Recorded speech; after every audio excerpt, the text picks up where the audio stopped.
Добро вечер. Недела 22 часот во центар на YouTube. Јас сум Васко Евто, почитувани гледачи. Вие сте на вистинското место. Бидејќи во наредните 40 до 45 минути вие и јас имаме права да знаеме вистината. До каде е светот со короната? Што ќе се случи со короната понатаму и како ќе изгледа светот 2021-2022 година. Сега веќе некои правци, некои магистрални правци може да се насетат. Како прво, ќе пропаднат сите мали и сите средни бизниси. Ќе има многу мали и средни бизниси кои ќе капитулират, кои ќе направат фалименто, кои ќе нема да продолжат да функционират поради ова пандемија со коронавирусот и тие финансиски штети што ќе завладеат во светот. Ќе останат да функционираат само големите компании. Големите компании 5, 6, 10 на број кои ќе произведуваат, ќе прават се и се што и ќе нудат секакви можни услови. Значи ќе се корпоратизира светот. И на крај ќе се заменат банкнотите со кредитни картички. Ако се заменат банкнотите со кредитни картички, во секој момент на секој дел на светот овие луѓе ќе имат контрола, или луѓето што владеат со светот, ќе имат контрола каде се наоѓате. Вие можете да плаќате со кеш на 5, на 10, на 15 места и никој да не знае што правите, што купувате и каде се наоѓате во одреден момент. Ако се заменат банкнотите, а тоа е едно од ефектите на целата ова пандемија со коронавирусот, паника и се ова што се случува пропратно со коронавирусот, во секој момент властите или таа влада во сенка во светот ќе знае кај се наоѓате, што правите, што купувате и какви имате потреби. Телефонот, исто преку телефонот може да ве контролира. Не знам дали знаете, почитувани гледачи, дека во дел од елитните хотели, па дури има еден или два такви елитни хотели во Белград, кога ќе одите во тоалет, точно знаат дали користите дроги и какви дроги користите. Веднаш се алармира кај рецепцијата и рецепцијата го зголемува нивото на безбедност. Значи, ако постојат такви уроди кои може да ви детектират дали се дрогирате, дали не се дрогирате, што правите, како правите, тоа е основа вие да влезете во филмот на големиот брат. Некој постојано да ве снима и некој постојано да има под контрола. Ние во еден таков свет ќе живееме. Знаете, вела дека здравиот човек, човекот кој е богат, има милион желби да живее убаво, да скија, да купи нешто, да фати девојки, така натаму, така натаму. А болниот и исплашениот човек имат само една желба, како да не бидат исплашени, односно да бидат спасени и како да бидат оздравени. После ова што се случува со пандемијата со коронавирусот, ние сме исплашени, ние сме смртно исплашени дека нешто ќе ни се случи. Не велам дека јас сум смртно исплашен, говорам за една општа психоза. Кога народот е смртно исплашен дека нешто ќе му се случи, доброволно прифаќа да биде контролиран. Кога прифаќа доброволно да биде контролиран, тоа значи дека може да му прават се и се што. Својата слобода, тој народ ја заменува да му биде елиминиран стравот или да му биде уништен стравот, барем краткорочно. Како ќе му биде уништен стравот? Така што ќе биде уништен вирусот. Знаете, на крајот ќе мора да има некој холивудски завршеток. Некој Марлон Брандо, некој Џон Вејн со некој пушко мутралес ќе се појави на одјевните шпици и ќе го совлада коронавирусот. Меѓутоа еден вирус, многу поопасен од коронавирусот, ќе остане да постои. Или два вируси ќе останат да постојат.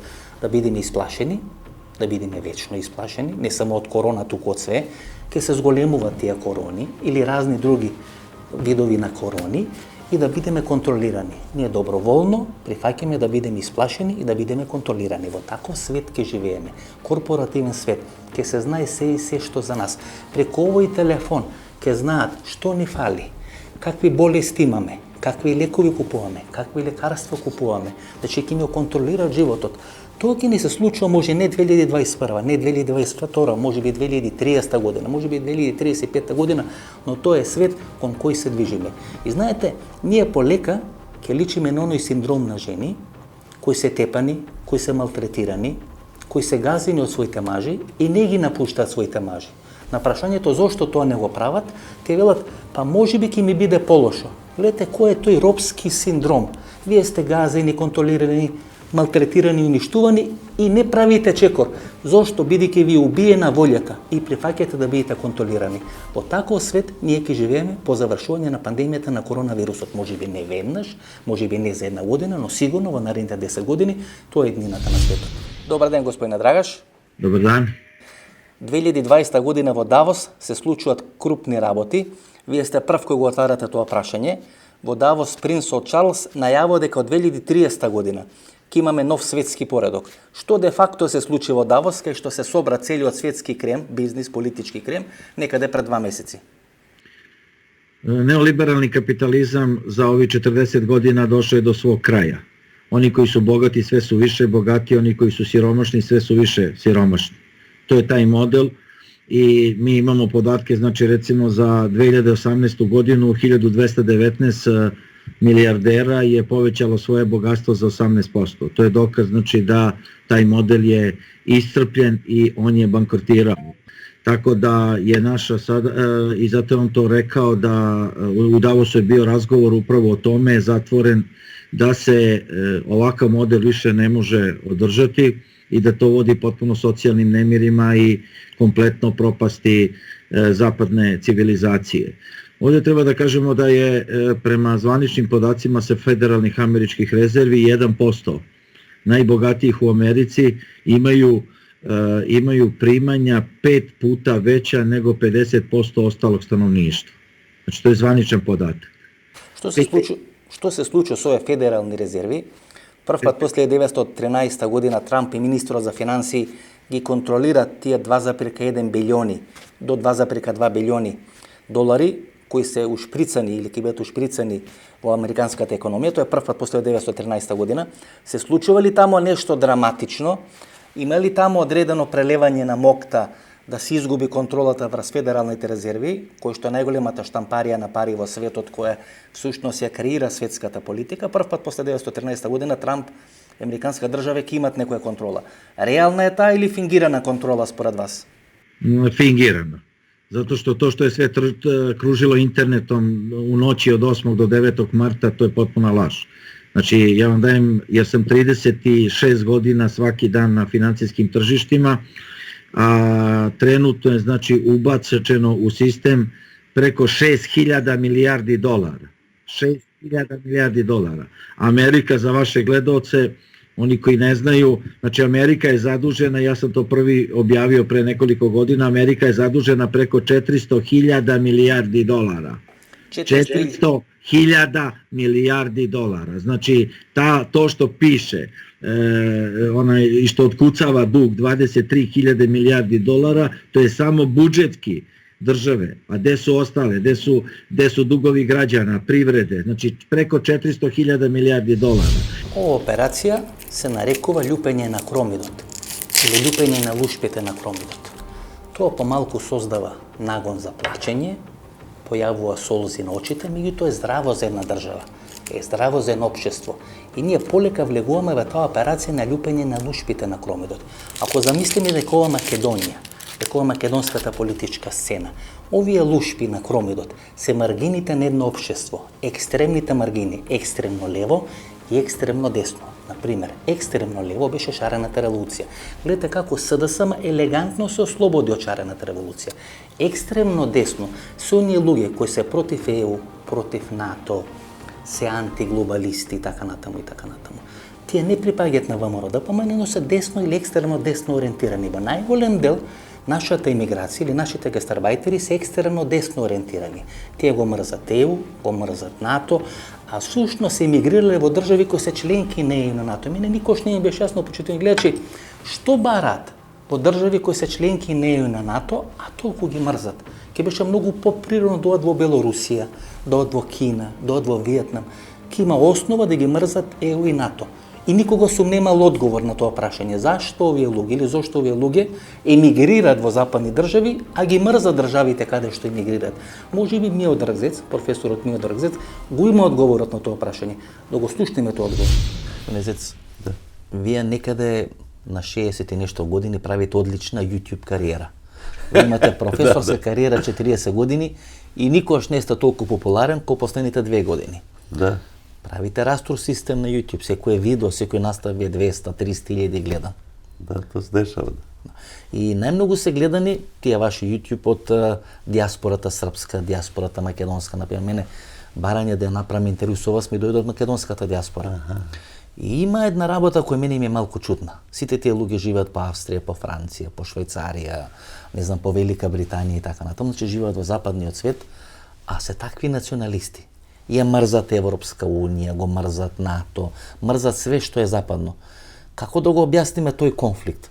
Луѓето емигрират, Напуштат Македонија, напуштат Србија, напуштат поранешна Југославија, одат во Германија, одат во Австрија, одат во Франција, а ги мрзат државите и тие цивилизацијски придобивки што тамо може да ги направат.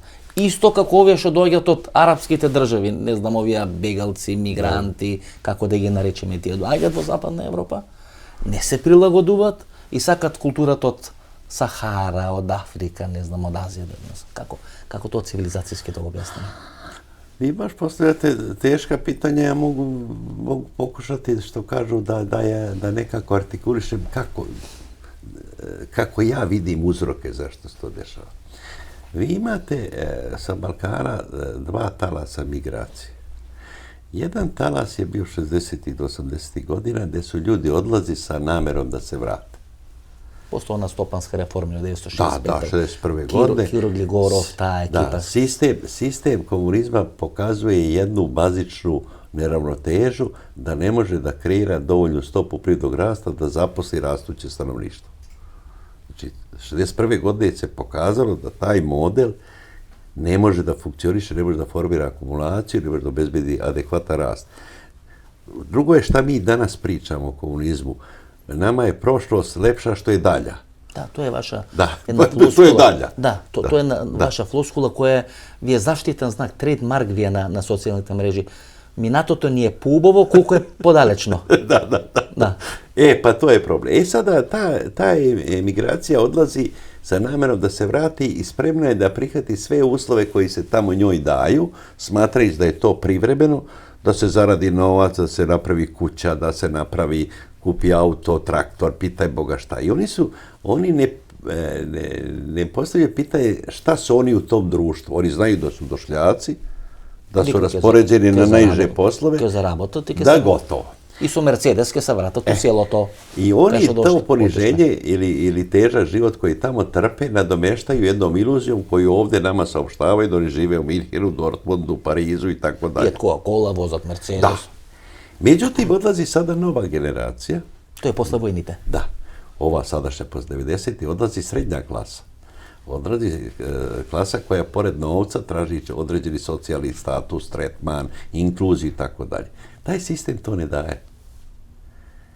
Vi imate, znači, tu pobunu ti ljudi koji kažu, jeste, mi smo sposobni, mi smo obrazovani i tako dalje, ali mi se teško možemo inkludirati u društvo. Teško. Jer je društvo stratifikovano. Ne dobija socijalna. A pošto nameravaju tamo stalno da ostanu, onda mnogo više vide taj problem. Evo recimo još jedna dodatna ilustracija kako se meni čini da je objašnjenje. Vi imate talas migranata u Francusku, iz Senegala, iz ovih zemalja, koji je došao. Ko je najveći protivnik francuskog društva? Njihovi sinovi. Jer oni su trebali da dođu da rade u Peugeotu. Ali njegova deca kažu, ako radi u Peugeotu kao manuelni radnik, ništa ne mogu da uradi. Večito ostaje u klasnoj strukturi društva. Evropa nema kastinski sistem kao Indija, ali ima dosta stratifikovana stvar. To je zrelo društvo. Ne možeš ti postati engleski lord. Sada. Tako da ovi naši su pre to videli. Oni žive u Austriji, oni rade, oni su lekari, ali oni ne mogu da dobiju taj socijalni kapital tako lako da ostvari. Satisfakcija vo društvo to. Da, ne mogu. Ne može da Može najveći vrh da to dobije. Može jedan Nikola Tesla. Može jedan Pupin. Pa ne može Đoković. Jer njemu zvižde. Tako je. Jer je on prvi na svijetu, oni zvižde. Tako da ja to doživljavam ne kao njihovu nostalgiju, nego kao njihov osjećaj nepravde. Kao bunt, kaže, mi jesmo sposobni, mi smo donijeli vama ljudski kapital, a vi nama ne odgovarate. Zašto? Jer oni, i kad dođu, oni imaju strukturu rashoda, sasvim drugu. Vi kad ste radnik u Beču, vi kad živite u slamu, kad radite na bauštelu, vi zarađujete novac i ovdje se on pokazuje kao veliki. Vi ako ste lekar u Beču, ne možete vi stanovati u sobi sa 5 ljudi. Vi treba da kupite karte za operu. Vi ste navikli u Beogradu idete u operu. Tamo je opera 150-200 evra. Tamo je pozorišna ulaznica u Burg teatar i tako da je. Znači, vi sve imate pretpostavke, Ali kad želite da pratite taj tok stvari, onda vi vidite da vi ne zarađujete koliko vam se čini. Primjer radi, kad vi uđete u Bečku operu, ili recimo koncert house i tako dalje, ja sam govorim iz ličnog iskustva, vi koju kartu imate vidite tim koridorom. Ne možete vi ako nemate kartu u parteru, ako nemate te lože u parteru, da uđete na ta stvar, pa da pogledate. Možete posle predstave ako vas puste. Znači, on tebe usmerava, ti si druga klasa. Ti ne možeš da uđeš tu. Znači, to je esencija ta. To je to društvo. Zato se tija protiv Evropske unije. Pa ja mislim da oni to vide. Protiv državi te okolo. Da, oni to vide i onda im se rađa otpor. Ima jedan interesan fenomen. Naprimjer, mi se javio od mene naši Makedonci od Velika Britanija, koga je Brexitот i koga je glasането на Brexit, и велат најголем дел од македонците гласале за излегување на Велика Британија од Европската унија. Па нису нормални. Да, и сега на прашањето зашто тоа го правиле, они кажат, па не си издржува од овие мигрантиве, мораме веќе да го спречиме тој бран на... To je još jedan, pa to imate sindrom i unutar zemlje, koji je došao u Skoplje, on bi da se zabrani da drugi dođu. Koji je došao u Beograd, on ne da. Najveći su protivnici došljaci za novi došljaka. Вика, од овие од провинција не можеме века да живееме, не можеме мажи да ватиме. Jel je to u ljudskoj prirodi da on svoju izuzetnost potvrđuje što je on došao da drugi ne mogu doći. A istovremeno je u sistem takav napravljen da on penetracijom tih radnih mjesta drži efikasnost tog sistema, ali ne možeš ti postati lord tamo. Ovo je zna da ne možeš postati lord, ali bar da zabrani Poljacima da dođu ili će pasti cena rada, moleraja. Ili lekarske usluge, ili zubarske usluge. To je taj sindrom koji postoji, ja svako gde se nađe u nekoj tački. Problem je društva. To se vika Filđan filozofija. Ne znam da li me razumijete, Filđan to je ona mala kolja. Znam, kako ne. И кога Али Изетбегоvić сака да прави држава во Босна и Херцеговина, јас се разговарам со дел од овој од меѓународна заедница Питер Керитон и другите. И велам, добро, он живеел во една Југославија. Зошто сега сака во една Босна, кој така беше мал дел на Југославија или мини Југославија, он да направи една мала држава? Па те ми кажат, тоа е Филџан филозофија. Да е ко Филџан, а да е моја. Да биде Филџан, ама ја да сум прв човек тамо. Тоа е една филозофија која нас ни се случи тука изминативе 30 години. Ovde je problem balkanskih vođa što ne vide korak dalje. Problem je. Barem 10 godini. Ma da, pa ne, veliki narod mora imati viziju uopšte konceptualno, ovde toga nema. Evo recimo ta Bosna. Sad ti razvališ tu Jugoslaviju nesretnu, koju ja sad niti branim, niti bilo šta. Pa sećate se vi koliko je bilo glavni argument protiv Miloševića, koga ja uopšte ne podržavam, koji misli da nas je upropastio, nije. Ali jednu stvar je on hteo da namete kao princip, to je jedan čovjek, jedan glas. Jedan čovjek, jedan glas. Sad ta ista Bosna i sad taj isti Izetbegović hoće jedan čovjek, jedan glas. Pa ne može, kad je propalo tu, propašće i ovo, ne može to, kad ti porušiš princip. Еднаш воспоставен. Ne, ali ja se žalim, rekao, kakvi su naši političari? Rekao, ne treba uvesti princip jedan čovjek, jedan glas, ali treba uvesti princip jedan glas, jedna pljeskavica, pošto se podmičuju birači za pljeskavicu, on će glasati koga hoćeš. Rekao, to je jedini princip koji važi na Balkanu. Jedan čovjek, jedna pljeskavica. Да се вратиме на Кромидот, на таа операција лупење на лушпите на Кромидот. Знаете, почитувани гледачи, тие екстреми, екстерно лево и екстерно десно, е добро да постојат. Тоа е здраво за демократијата во едно општество. И тие да се во некои маргини 3, 4 или 5% екстерно лево или екстерно десно. Проблем во државата е ако тие екстреми станат мејнстрим или главна политичка патека или главна политичка траекторија. Например, шарената револуција да беше главна политичка траекторија. Тоа е многу опасно за Република Македонија, многу штетно за Република Македонија. Или овие луѓе кои ги мрзат ЕУ и НАТО, кои смета дека треба да пропаднат тие НАТО да станат главна политичка линија или главна политичка траекторија на десната политичка опција. Тоа ја води државата во конфликт. Помеѓу тие два екстреми се развија такви конфликти, нерешливи конфликти. Целата останата Македонија пропаѓа во една бездна, во една дупка помеѓу тие два конфликти на тие два екстрема, екстремно лево и екстремно десно. Затоа е многу важно тие екстреми да бидат држани под контрола. Гледате СДСМ, како што кажав пред 5-6 минути, се ослободи од таа своја шарена револуција. ВМРО ДПМН тоа се уште не е реализирано. Се уште тие екстремни структури постојат во ВМРО ДПМН. Сега тоа модерно нели да се говори за длабока држава. Мислам дека во ВМРО ДПМН се уште постои некоја длабока држава. Таа длабока држава, значи тоа е сплет на разни структури, реформатори, нереформатори, дом, вакви екстреми кои ги мрзат НАТО и така натаму, се контролирани од Мериот или се контролирани од Будимпешта. Значи, таа длабока држава владее со таа партија, а не владее Христијан Мицкоски. Во овој момент во политиката е конфликтот помеѓу популистите и меките политичари. Кој ќе победи во тој конфликт, дали ќе победат популистите или ќе победат меките политичари. Бидејќи имаме два предизвици, едниот е коронавирусот, а втората е мигрантската криза, која може да се случи по завршување на коронавирусот, ќе биде битно да се анализира што повеќе им одговара на меките политичари, а што повеќе им одговара на овие популисти или екстремисти. Короната не е видлива ко мигрант. Короната не може да ја видите. Короната не е висока 1,80 м, па вие можете да се соочите. Па ако има 100 мигранти, вие ќе им пратите 1000 луѓе, ќе ги степате, ќе ги збркате тие мигранти. Коронавирусот е нешто невидливо. И тоа всушност не им дава погонско гориво на тие што се популисти. Популистите не се снајдоа во ова пандемија со коронавирус. Тие пробуваат нешто да карат сега на крај. Пробуваат да направат одредени спинови, одредени политички приказни, одредени политички пораки, не во Македонија, туку секаде во Европа и во светот, и не успеваат да го направат. Зашто? Бидејќи народот во моментот е исплашен. Кога е народот исплашен, тоа е емотивна категорија. Ве не можете на емотивна категорија да одговорите со рационална категорија. На стравот вие може да одговорите само со галење. Да го погалите по глава, да го утешите, да го успокоите. Ако дополнително го унервозите, ако дополнително го исплашите, например со популистичка политика, тоа нема да ви даде ефекти. ВМРО ДПМН тука е греши политиката. Тука е греши мерката, не може да најде соодветна мерка. И кога постои една пандемија на коронавирус, кога постои паника од коронавирус, тие почнат да водат негативна кампања. Таа негативна кампања може да им носи само штета. Ќе им носи корис кога ќе биде мигрантската криза.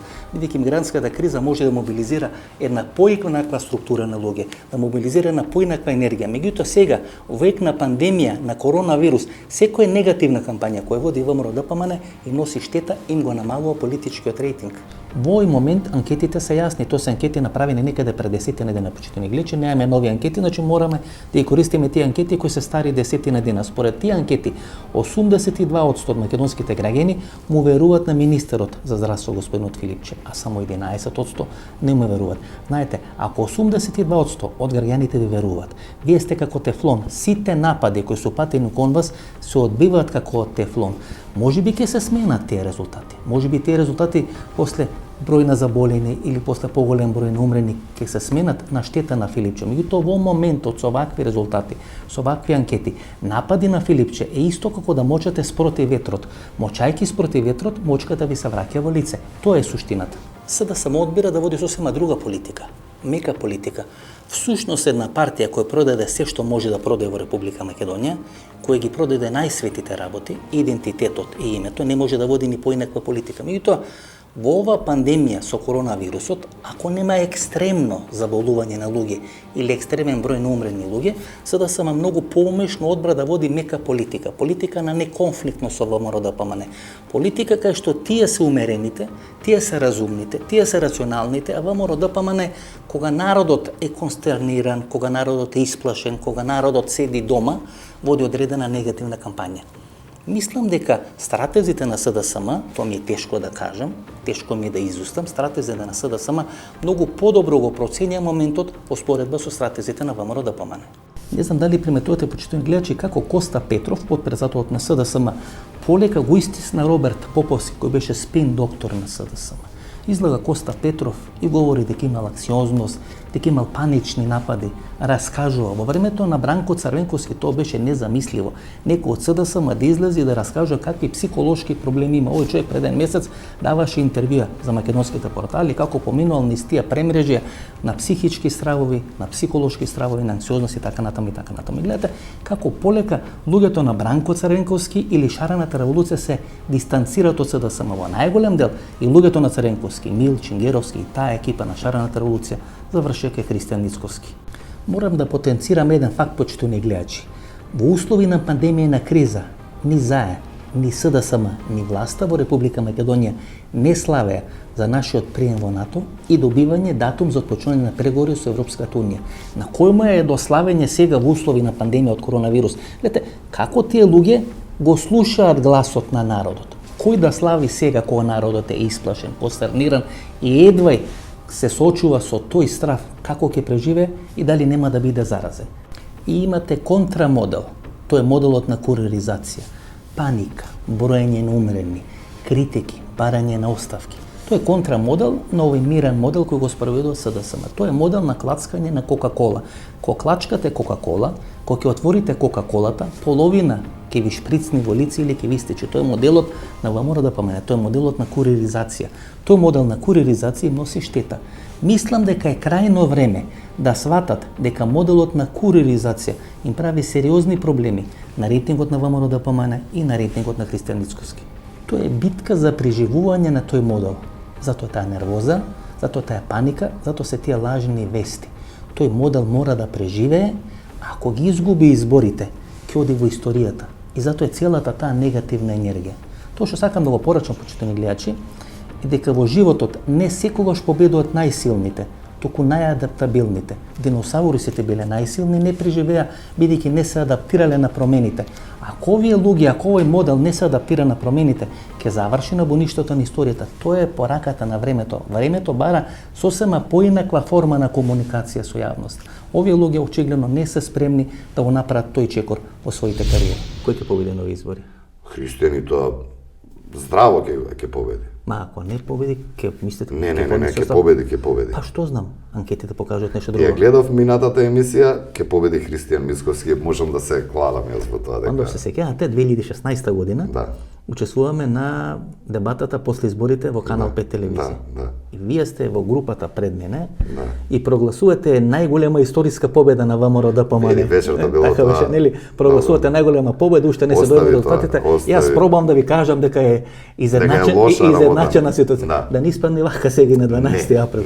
Да не испадне 12 Мислам април. дека постои толку, знаеш како, сега тебе, меѓутоа повеќе за гледачите. Има два начини како се гласа на парламентарни или на било какви избори. Пред се против, одредена група за.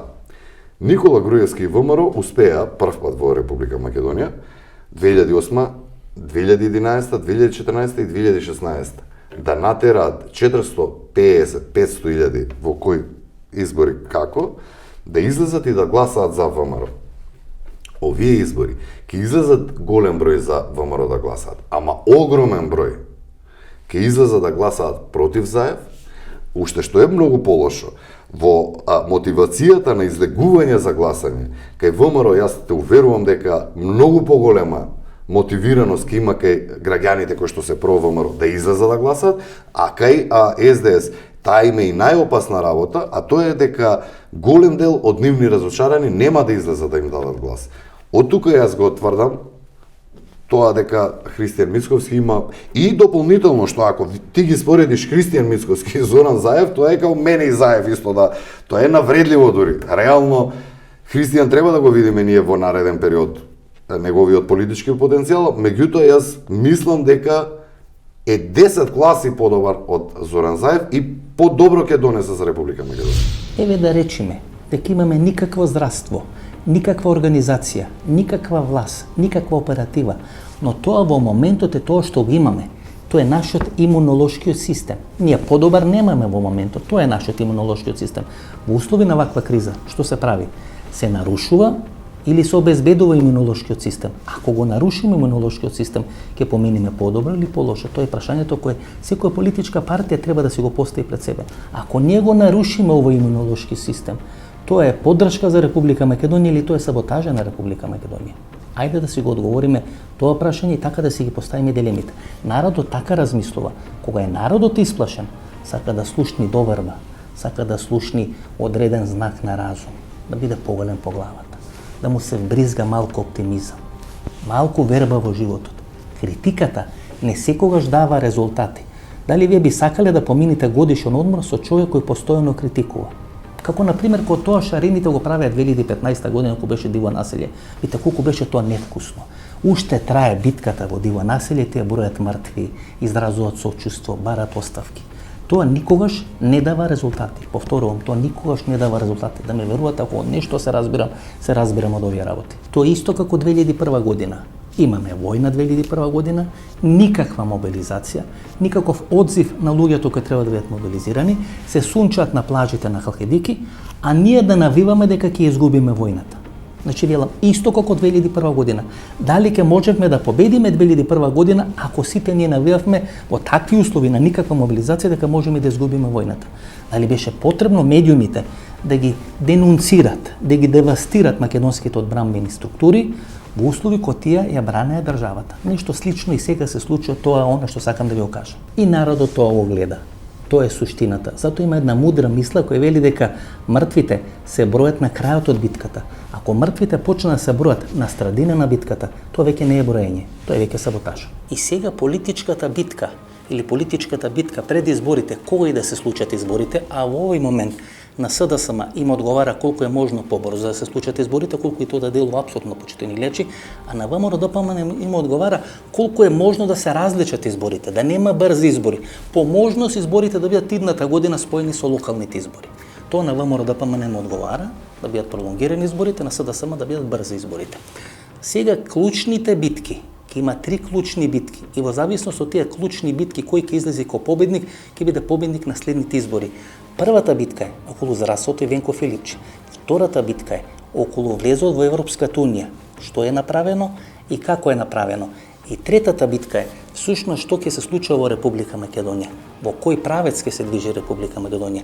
Околу тие 3 битки главните политички партии ќе водат своите предизборни утакмици. Рано е сега да говориме за предизборие, бидејќи се уште ние не знаеме кога и како ќе заврши целата оваа пандемија со коронавирусот, меѓутоа добро е да отвориме таа тема. Добро е да почнеме да разговараме на тие теми, на тие прашања. Колку повеќе разговараме на тие теми, на такви прашања, тоа значи дека сме многу поблиску до излегувањето од таа паника и пандемија со коронавирусот. Имаше најави дека Венко Филипче може да биде носител на листата во 5-та изборна единица на листите на СДСМ. И тоа не се случи, тама Радмила Шекеринска. И постоја мноштво на објаснување зошто Венко Филипче во последен момент не беше носител на листата во 5-та изборна единица или не беше еден од двајцата носители на листите во 5-та изборна единица. Многу ми навеле дека поради некои криминали кои тој ги има правено, а поголем дел од луѓето веле дека сушност СДСМ процени дека ќе има корона пандемија и дека ќе биде глупо главниот играч кој треба да се бори против таа пандемија со корона, вие да го ставите да води политичка кампања. Затоа и Венко Филипче не беше еден од двајцата носители на листата на СДСМ во 5-та изборна единица. Сега Венко Филипче ќе биде таа прва мажино линија. Таа линија околу која ќе се спорат ВМРО и СДСМ. ВМРО ќе се обидува да докажи дека Венко Филипче е неспособен, дека криминалец, дека поради неговата лоша политика умреле или се заразиле многу повеќе луѓе од тоа што било потребно. СДСМ ќе се обиде да докаже дека Венко Филипче најдобро има спроведено политика на Балканскиот полуостров и дека во споредба со ресурсите кои се на располагање на Република Македонија, Венко Филипче одлично се снашол, направил добри резултати и спасил голем дел од македонските граѓани. Значи тоа ќе биде првата линија на конфликтност на политичката битка помеѓу СДСМ и ВМРО ДПМН. Второто прашање е влезот во НАТО и отпочнување на преговорите со ЕУ. Двете политички партии имат различни стратегии. СДСМ ќе се обиди колку е можно повеќе да го капитализира или да капитализира тие два процеси. Влезот во НАТО и отпочнување на преговорите со Европската унија, да го глорифицира целиот тој процес или да ги глорифицира тие два процеси. ВМРО ДПМН ќе се обиди да ги минимизира. Гледате ботовите на ВМРО ДПМН, ги пласира тие приказни дека кај дека се распадне ЕУ и НАТО, дека во Италија се симнува знамето на Европската унија, се симнува знамето на НАТО и на нивно место се креват кинески, руски или кубански знамења. Тоа покажува дека двете партии ќе имаат диаметрално различни стратегии на изборите. СДСМ ќе води политика дека ние сме станале членки на ЕУ, членки на НАТО и дека вредело што се продала името и идентитетот, бидејќи на крајот доаѓа бенефитот или доаѓа тортата или доаѓа шлагот. ВМРО-ДПМН ќе се обиде да докаже дека таа цена која е платена со промена на името, со промена на идентитетот, апсолутно не одговара со нашо членство во ЕУ НАТО, бидејќи и НАТО само што не се распаднале. Ние сме замениле нешто што ни е свето за нешто што е краткорочно. Тоа ќе бидат двата конфликти или ова ќе биде вториот конфликт околу кој ќе се определува кој ќе победи на следните избори. И третото прашање е финансиската катастрофа со која ние ќе се соочиме. Има проценки дека во Република Македонија најмалку 30 до 40.000 луѓе може да останат без работа. Како што кажав на почетокот на емисијата, во наредните неколку години, како резултат на ова пандемија со коронавирусот, многу мали и ситни бизниси ќе бидат затворени. Голем дел од нашите луѓе кои на црно или на сиво работат во Италија, во Швајцарија, во Германија ќе бидат вратени назад, бидејќи финансиската криза и економската криза ќе зафати Германија, Швајцарија и Италија. Кои први ќе бидат на удар? Тие кои работат на црно. Голем дел од Источна Македонија ќе се вратат во Република Македонија. Тука ќе биде клучно како власт и опозицијата ќе ги менаџираат тие процеси. Опозицијата ќе се обиде да докаже дека власта врска нема од економија. Тоа го прави нели сега Христијан Мицкоски, држи пресконференции секој ден, пишува на Фејсбук дека власта не знае како да се справи со надоаѓачката економска криза. Од друга страна Зоран Заев ќе се обиде да докаже дека владата презела најдобри мерки кои ќе дадат одлични резултати и ќе ги намали на минимум финансиските штети од ова пандемија со коронавирусот. Тоа се трите прашања. Во зависност од тоа кој ќе спечели, кој ќе победи околу тие три прашања, ќе биде победник на следните парламентарни избори. Прашањето име, презиме, загадување ќе бидат на маргините на политичката кампања. Клучно ќе биде човекот и неговата благосостојба, односно која политичка партија ќе биде поверодостојна во својата понуда до македонските граѓани дека може да направат многу повеќе од аспект на финансиската криза и подобрување на финансиските перформанси на живејачка на македонските граѓани. СДСМ ќе се докаже дека влезот во ЕУ НАТО значи токму тоа, нови инвестиции, нови работни места и повисоки плати. ВМРО-ДПМН ќе се докаже дека ова влада е неспособна, дека е корумпирана, дека прави само криминали и дека останала на власт да прави само криминали, а најмногу криминали прави векот нова пандемија со коронавирусот. Тоа ќе бидат двата драматично различни концепти, двете драматично различни стратегии кои ќе бидат во конфликт во предизборната кампања. Која е најголема грешка на Зоран Заев? Кој би може Лажи. Суши кога зборува лажи многу. Тоа не е грешка. Политичари што лажат не требаат на македонската сцена. Тоа е карактерна особина. Кој е најголема политичка? Паско, дали пред малку ти покажав еден документ, 100 лаги на господинот Заев и ми рековте немој него покажа во емисија. Те послушав. 100 лаги му напишавме. Која е најголема грешка политичка на Зоран Заев? Најголема грешка што го смени името на Република Македонија и што Уставот го смени и едното и другото со насилие, со политичко насилие и со правно скрнавење на Уставот и на законите и деловникот на собрание и за тоа ќе си плати. Значи најголема грешка на Зоран Заев е што го смени името. Да. Значи тоа го дефиниравме. Тоа се согласувам. Не, ја го кажав тоа, не знам дали си го дефинирав. Јас го мислам тоа. Тоа е веќе го дефиниравме. Пред неколку дена ВМРО-ДПМН направи протест. Името на тој протест е протест на ВМРО-ДПМН против неправдите. Да. Траеше 30 минути настапот на Христијан Мицкоски. Не, пократко го беше, не си во право, мерев. Добро, вие сте мереле, сте имале време, сте мереле. Траел пократко. 15-17 минути имаше. 17 минути. Колку и да траел? Еднаш не спомна дека ќе го врати уставното име. Тој го кажа тоа и тоа е јасно, зашто да се повторува? Дека се бори, нема видите, ако е тоа најголема грешка на Зоран Заев, ако вие правите митинг против неправдите, има ли поголема неправда од промена на името? Ако нема поголема неправда од промена на името, тоа е злостор према македонскиот народ. Зошто лидерот на опозицијата не ја води својата кампања да ја исправи таа најголема грешка? Залутуваш. Да исправи Не залутуваш. Мицкоски пред 2-3 недели јасно и гласно кажа дека доколку освои власт, втор услов, доколку може да направи мнозинство од 2/3 80 во парламентот, ќе се обиде да го врати светото име Република Македонија. Зошто да повторува како папагал? Видите, господин Костов. Дали му го анализиравте говорот? Имаше вие го меревте, може да го анализирате. Не го мерев, дали го анализиравте во некоја друга мисија. Тој ќе кажа вредностите по кои ќе води изборна кампања. Пред 3 недели амбасадорката на Соединетите американски држави во Македонија, господица Барнс, излезе и рече дека е недозволено да се користи, да се злоупотребува и да се лажи македонскиот народ дека може да се врати Преспанскиот договор. И тоа беше сериозен удар во Христијан Мицкоски. И по таа изјава на господјата Брнс не само што терираше Мицкоски, туку ја истолкува изјавата на господјата Брнс и рече дека незината изјава всушност било да не се злоупотребува Преспанскиот договор во изборната кампања, што значи дека лидерот на опозицијата призна дека во изборната кампања нема да збори ништо за Преспанскиот договор. Тоа значи, ја поставам тезата. Со кое право господјата Брнс се меша во нашите внатрешни работи на Република Македонија? Тоа ќе се опрашате Мицкоски. Не, јавно вас ве прашувам као новинар. Зошто вие не поведете сметка што прават дипломатите во Република Македонија, господине Вацко? После изјавата на господјата Брнс, господинот Мицкоски стана коње телевизори не и ниш, без тон и без слика во однос на Преспанскиот договор. Ја едно знам. Зашто не ми личи? Митингот еден ден порано повика и рече граѓани на Македонија, ова не е митинг само на ВМРО ДПМН, повелете дојдете. Знаете колку дојдоа? Кога е сменето? 5 пати повеќе од митингот срамен во молк и тишина на СДСМ. Само толку. СДСМ се тапа. Не, СДСМ се тапа. Да не случајно се раѓа нов лидер на македонската сцена. СДСМ се тапа, не ги бива. Значи, дефинираме тоа вие го велите. Да, не е битно. Не ги бива. Треба да се смена, треба да се заменат. Апсолутно продадо има и дедет све. Значи, тука се согласуваме. Но, името е сменето лани во јанари. Да. А реално, формално правно.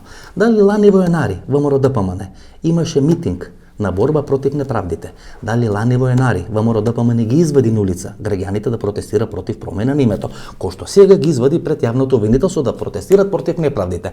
Ако протестирате пред јавно обвинителство против неправдите, всушност неправди се ако се судски гонат луѓе кои се од ВМРО ДПМН, а не е неправда ако се смени името. Зошто лани во јанари Мицкоски исто тој народ, 5 пати повеќе од народот на СДСМ, не го извади на улици? Има нешто што се вика момент на проценка. Значи, ако господата од ВМРО процениле дека тогаш не треба да протестират, а сега пред избори кога се почнува да се пројавува мнението на неговото величество избирач, граѓанот на Република Македонија, кој го има суверенитетот, кој го дава и го одзема, а преку него ја дава и ја одзема власта, тоа е нивна проценка. Мене да ме прашате, јас ќе ви кажев, можеби поинаку. Ја не можам да знам зошто они така одлучиле. Ја не сум член на ВМРО. Граѓанинот за вас е неговото височество. Да. Пред 2 месеци јас ви ги начнав стратегиите кои ќе водат СДСМ и ВМРО ДПМН во предизборната кампања и ви начнав одредена анкета, одредена анализа кои се приоритети на македонските граѓани. Обидливо највисоки приоритети, некаде 18, 19, 20% беа вработување и повисок животен стандард и борба против криминалот и корупцијата. И гледате дека предизборната програма на СДСМ се темели токму на тие 2 или 3 приоритети. Така се направени изборните пораки, изборните пароли. Тие 3 приоритети доминират. ЕУ и НАТО се некаде на маргините. Прашањето на загадувањето или прашањето на името апсолутно не доминира во понудата на СДСМ. Од друга страна, ВМРО ДПМН спроведува кампања како што спроведува последните 12, 13 или 14 години. Се плашам дека ВМРО ДПМН ќе се освести многу касно дека таа кампања која сега ја спроведува е всушност поразена на изборите на 11 декември. Можеби не е поразена во број на пратенички мандати, но е поразена како модел на политичко делување. Потоа тоа се покаже на локалните избори, па се покаже на претседателските избори, а таа кампања всушност почива на црната кампања и моделот на Арпад Хабони. Кој ви говори за Виктор Орбан, јас го спомнав името на Арпад Хабони, кој е спин доктор, кој е спин мајстор на Виктор Орбан. Врз база на Арпад Хабони и стратегијата на Арпад Хабони 12-13 години ВМРО ДПМН водеше медиумска кампања контролирана, диригирана и спроведувана од Мартин Протугер. Тоа се двете модели, тоа се двете кампањи. На страна на СДСМ работат одредени американски маркетинг експерти кои биле вработени или во амбасадата на Соединетите американски држави во Република Македонија или биле дел на шарената револуција, а ВМРО ДПМН и понатаму работи според стратегијата на Арпад Хабони, кој беше спин доктор на Виктор Орбан. Ајде да се обидам пластично да ви објаснам како се води една политичка кампања или како се структурира или се проектира една политичка кампања според моделот на Арпад Хабони. Се прави одредена анализа. Кој е најважен проблем за граѓаните во одредена држава. Во моментот најважен проблем за граѓаните на Република Македонија како да останат здрави и живи и да се спасат од коронавирусот. Која е персонификација на човекот кој може да ги спаси или да не ги спаси од коронавирусот? Тој е Венко Вилипче. Според стратегијата на Арпад Хабони, вие треба да водите црна кампања против човекот кој е персонификација на спасот или номирачката од коронавирусот. И затоа се води таква црна кампања кон Венко Вилипче. Кради, прави, неспособен, така натаму и така натаму. Тоа е структурата на таа стратегија на Арпад Хабони. Таква стратегија ќе води ВМРО ДПМН. До сега тоа не им дава резултати, можеби ќе им даде во наредниот период, ќе видиме во зависност од бројот на заболени или бројот на починените од коронавирусот. И СДСМ ќе води своја мини Арпад Хабони кампања, значи освен таа некоја мека политика, мека стратегија, ќе води црна кампања. Во центарот на таа црна кампања ќе биде Никола Груевски. Дека Никола Груевски и понатаму владее со ВМРО ДПМН. Што е Никола Груевски или на што е персонификација кај членството на СДСМ?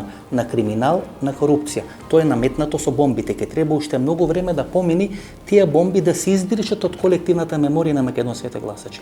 Можеби македонските граѓани, македонските гласачи сакаат да го казнат СДСМ, и тоа е прерано ВМРО ДПМН да се врати на власт според нивната анализа или според нивната перцепција. Значи СДСМ сега ќе се обиди све што е криминално во државата, све што е коруптивно во државата да го натовари на грбот на ВМРО ДПМН со помош на Никола Груевски и со помош на овие текуни како Орце Камчев, како Сашо Мјалков, како Никола Тодоров и така натаму и така натаму.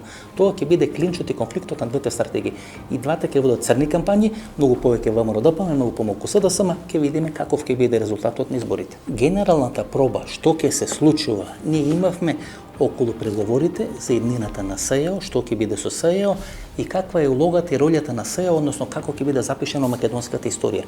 Драматично беа различни позициите на СДСМ и на ВМРО ДПМН. ВМРО ДПМН сметаше дека треба да биде укинато СЕО, дека треба да биде вратена состојбата на 2017 година, дека СЕО не ги исполна своите резултати. Од друга страна СДСМ се обидеше да докаже дека ВМРО ДПМН ги блокира процесите на трансформација на СЕО, бидејќи сака да го заштити криминалот во нивните редови. И тоа беше конфликтот. Беше еден врескачки конфликт, еден врескачки процес. Таков процес сега ќе имаме околу Венко Филипче, да ми верувате, за 2-3 недели главните атаци ќе бидат кон Венко Филипче. Тоа што се случуваше со СЕО, сега ќе се случува со Венко Филипче. На крајот кој се спаси од СЕО? Се спаси само криминалците. Криминалците прават таква ситуација во државата. Се крева прашина, се крева бура и за таа прашина, за таа бура се прават одредени пактови, одредени пазариња кои треба нив да ги спасат.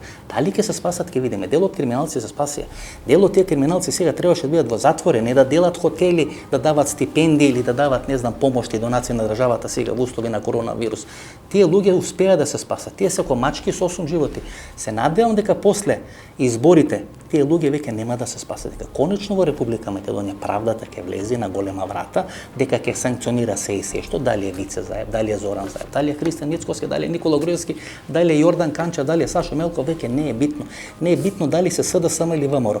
Конечно во Република Македонија тој што направил криминал треба да биде суден и да одговара за тој криминал. Имав желба да направам една политичка анализа, веќе 3 или 4 емисии немавме политичка анализа. Емисијата во Центар всушност се бави со политички анализи и проекции на тоа што ќе се случува во иднината во Република Македонија.